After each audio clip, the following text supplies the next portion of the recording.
Deixa eu te interromper. Estão percebendo o quanto nossa história é rica? Estamos apenas na primeira igreja. E eu sei que todos vocês estão curiosos para conhecer um pouco mais dos ambientes da igreja. Felipe, você pode apresentar a gente? Vamos lá? Vem com a gente.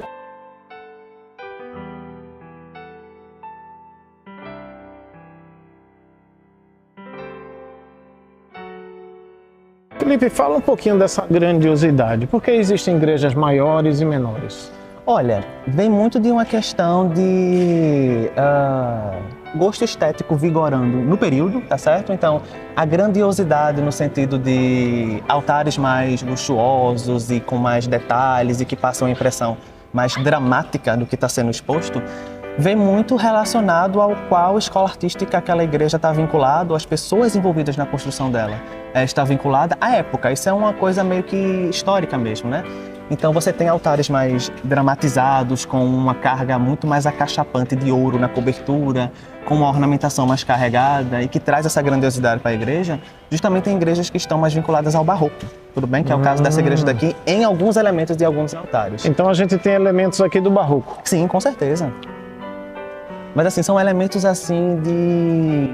Vou falar de transição, porque eu já usei essa palavra antes, né? Então você não tem um barroco aqui puro, propriamente, um barroco mais originário, como você encontra na Capela Dourada, por exemplo, um barroco mais ortodoxo nesse sentido.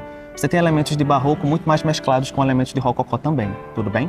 Seja nesses altares aqui da nossa de esquerda. Nesses aqui. Ou nesse? Nesses aqui você tem elementos Nesses de barroco. aqui a gente tem mais elementos barroco. Não, nesses aqui vocês têm elementos do mais de rococó, já neoclassizado, justamente pela carga muito grande de branco, né? Que já não é encontrado aqui. O ouro, ele aqui foi reduzido ao detalhe. Excelente. Para quem está nos assistindo, o que é que eu consigo perceber de rococó aqui? Elementos brancos? Olha, o branco, ele é um elemento mais neoclassizado, por assim dizer, porque o branco e o dourado são cores que predominam no neoclássico. Então, ele não é tão rococó assim no sentido da cobertura, porque o nosso rococó em específico, ele é bem regional e é um rococó que quando chega aqui em Pernambuco ganha muitas cores, então é um rococó mais colorido. Você vai encontrar em rococós bem pernambucanos, mais puramente pernambucanos, cores primárias, inclusive como um azul, um verde, um amarelo, um rosa. Não é o caso desse daqui.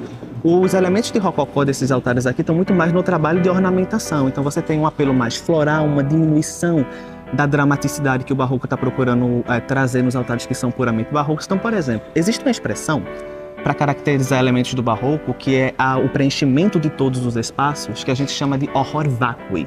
É uma expressão em latim que, traduzida assim ao pé da letra por mim, seria algo como horror ao vácuo. Seria o horror ao vazio, né? Ao vazio, é o preenchimento de todos os espaços. E você já não tem isso aqui. Você tem vários espaços em branco, né, planos, em que não há ornamentação, não há preenchimento, em que os altares eles ganham, digamos assim, um respiro maior, um aspecto mais clean. E eu queria só destacar para tu e para vocês também que estão assistindo que isso não é um fator qualitativo, então não significa que por ter menos detalhes e por não ser tão trabalhado na ornamentação como o barroco, ele seja menor ou pior.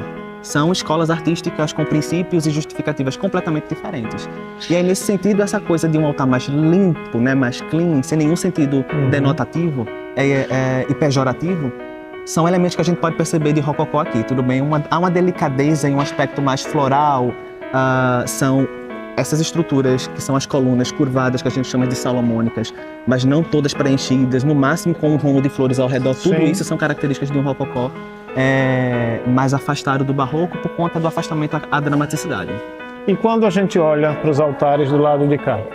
Tem todos esses elementos que eu falei para vocês, que não estão aqui, mas que aqui eles estão muito marcantes. Então, eu acho que visualmente o mais determinante para a gente bater o olho e falar, poxa, eles têm um apelo barroco muito grande, embora não seja um barroco tão puro como outros, como o da Capela Dourada, por exemplo, são a presença acachapante de ouro na cobertura. Porque não adianta, né? No sentido de cobertura, o que passa a dramaticidade que o barroco tenta evocar no sentido estético da coisa é a presença de ouro. Ele passa, de fato, essa grandiosidade, essa dramaticidade.